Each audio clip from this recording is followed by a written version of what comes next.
Merci, Monsieur le ministre de l'Intérieur, Monsieur le Président, Mesdames et Messieurs les sénateurs. Juste quelques mots. D'abord, permettez-moi d'exprimer à mon tour, bien évidemment, toute ma solidarité et ma peine après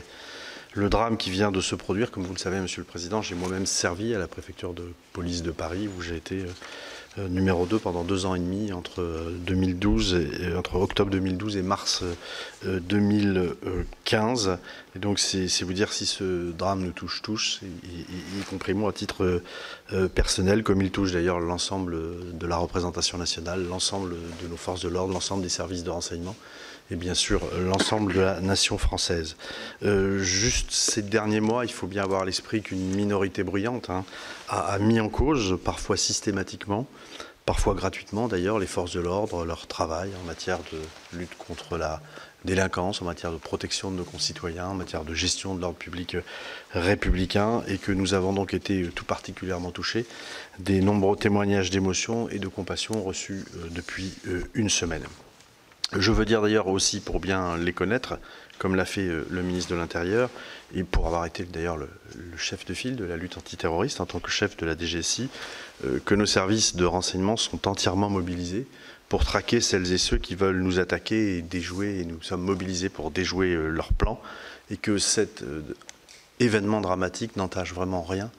la confiance que nous portons à ces services de renseignement et de lutte antiterroriste d'une manière générale.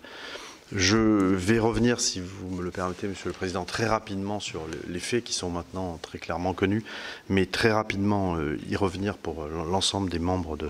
de la Commission. Jeudi 3 octobre, donc, un adjoint administratif de la préfecture de police qui est affecté depuis 2003 au service informatique de la direction du renseignement de la préfecture de police de Paris a quitté la préfecture donc, pour se rendre dans une boutique, dans un magasin où il a acheté donc 2 couteaux, un couteau long et un couteau à huître.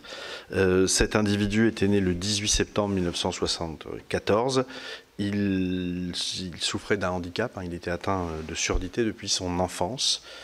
Cet individu, après avoir acheté ses couteaux, donc, a pénétré à nouveau dans les locaux de la préfecture de police de Paris à 12h36, jeudi 3 octobre, puis à 12h53 est passé à l'acte dans son bureau en tuant 2 de ses collègues qui étaient présents au moment de la pause déjeuner. Donc l'enquête ne nous permet pas encore de décrire précisément le déroulement des faits, mais nous savons d'ores et déjà, de par la communication qui a été faite par le procureur national antiterroriste, nous savons que c'était une attaque d'une extrême violence. Donc après avoir tué 2 personnes, l'auteur s'est rendu dans un bureau voisin où il a poignardé à plusieurs reprises un autre fonctionnaire qui était un adjoint administratif présent, et plusieurs coups lui ont été portés qui sont avérés être des coups mortels. Il a ensuite tenté de poursuivre son périple au sein du service dans un autre bureau mais qui était fermé où se trouvaient 3 agents. Et puis il s'est dirigé vers la cour de la préfecture de police, la cour d'honneur, en croisant dans l'escalier une jeune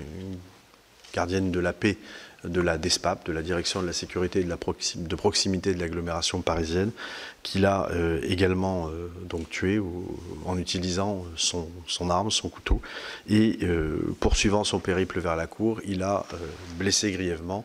un autre agent administratif, une jeune femme, qui travaille à la direction des ressources humaines de la préfecture de police. C'est une fois qu'il est arrivé dans la cour qu'il a été donc abattu grâce au courage et à la détermination, au sang-froid d'un jeune gardien de la paix que nous avons de nombreuses reprises rencontré avec le ministre de l'Intérieur qui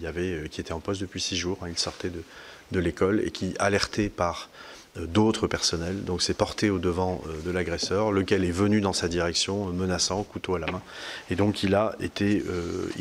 abattu. Voilà,